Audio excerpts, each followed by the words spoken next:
Mga kabrigada, ang paghahanda ng bansa para sa ASEAN Summit sa susunod na taon, puspusa na. Brigada Maricar Sargan, ibrigada mo. Brigada Live Report. Puspusan na ang paghahanda ng Pilipinas para sa ASEAN Summit sa susunod na taon sa pangunguna ng National Organizing Committee sa ilalim ng tanggapan ni Executive Secretary Lucas Bersamin.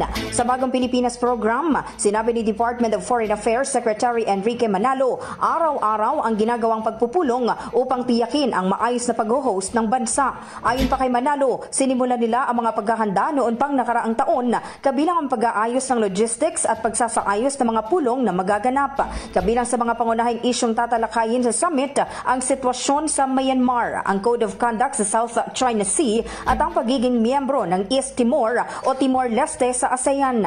Binigyang diin din ni Manalo na ang mga benepisyong hatid ng ASEAN Summit ay hindi lamang para sa Pilipinas kundi pati sa ibang kasaping bansa. Sa pamamagitan niya ito ng economic cooperation, mas maraming trade and investment, turismo at iba pang larangan na pwede pang palakasin.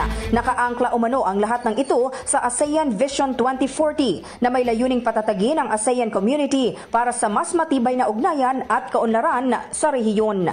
In the heart of changing lives, ito si Brigada Maricar Sargan ng 15.1 Brigada News sa Manila, The Music and News Authority. Umahataw, Brigada Balita Nationwide. Ang bahaging ito ay hatid sa atin ng Drive Max Coffee. Ligayang tuloy-tuloy.